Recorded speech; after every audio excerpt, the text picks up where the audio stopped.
पित्यांसाठी आपलं जीवन असावं यासाठी होतं। आणि आज पुन्हा आपल्याला नवीन मेजवानी या व्याख्यानातून मिळणार आहे।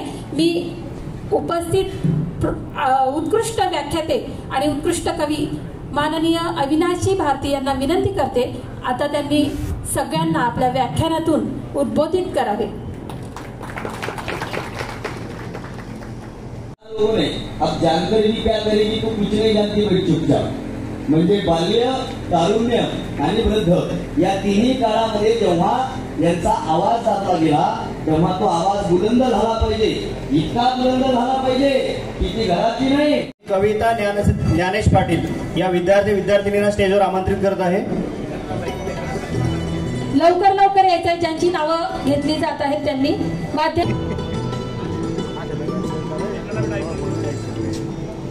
दाने दाने पे लिखा है खाने वाले का नाम, गाने गाने पे लिखा है गाने वाले का नाम, और ताली ताली पे लिखा है ताली वालों का नाम।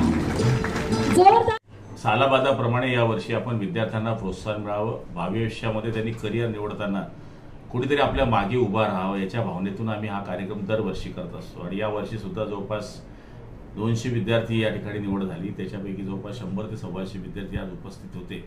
बाकीचे विद्यार्थी जे उपस्थित नाही त्यांच्या घरपोच आम्ही ते बक्षीस पाठवणार आहोत। या बक्षिसाचा मागचा उद्देश मी आपल्याला जो सांगितला, त्याचबरोबर दुसरा उद्देश हाच आहे की या युगामध्ये कोणत्याही क्षेत्रामध्ये स्पर्धा आहे आणि स्पर्धेमध्ये टिकायचं असेल तर संघर्ष आहे, आणि संघर्षाकरताच आपण त्यांच्या मागे हे कार्य करण्याचा जो प्रयत्न केला पुढच्या काळात आणि मागच्या काळात, आपण हेच नाही तर आपण जवळपास 1000च्या आसपास मुलं दत्तक घेतलेली आहे।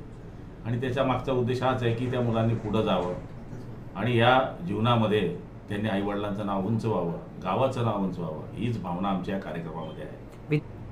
हे याच्या पहिले आपण आता अंकाऱ्यांचा कार्यक्रम घेतला, त्या कार्यक्रमामध्ये जवळपास 5000 विद्यार्थी उपस्थित होते। त्यामध्ये आमचं प्रबोधन हाच एक विषय होता। त्याबरोबर 1011 मुलं जे अनाथ आहे, जवळपास 4000 मुलं ज्याच्यामध्ये निवड केली आम्ही, की आई नाही तो वडील नाही, काहींना 2 जण नाही, अशाची निवड केली। आता हा तिसरा कार्यक्रम आहे। आता 25 तारखेला मला वाटते कीर्तनकारांना साहित्य वाटपाचा कार्यक्रम आहे। अपंगांना आपण ही सायकली दिल्या, ज्या सायकलींची किंमत 42,000 आहे, अशा 2.5 कोटी रुपयाच्या सायकली आपण CSR मधून दिल्या। आपण फक्त राजकारण करत नाही, गटर वॉटर मीटर तर हे नेहमी होईल, पण जीवनात जे लागते ते करण्याचा प्रयत्न या ठिकाणी आपण करतो। आणि त्याच्यातलाच हा एक भाग आहे, कारण की मी शाळेत शिकताना सुद्धा फार गरिबी पाहिलेली आहे, त्याच्यामुळे या निमित्तानं आपण काहीतरी मदत करू शकतो आणि त्या मुलांमध्ये आपण हेरतो। आता ह्या मुलांमध्ये आम्ही हेरलंय की कोण गरीब आहे, आणि ते जर आपल्याकडे शैक्षणिक मदत मागायला आले तर आपण ते 100% करतो। म्हणजे याचा मूळ उद्देश हा पण आहे की याच्यातली मुलं निवडायची, त्यांना गरज आहे का ते बघायचं आणि त्यांना आर्थिक मदत लागली तर ती पण करायची, हे आपल्या डोक्यात कायम असते आणि ते करण्याचा आपण प्रयत्न करतो।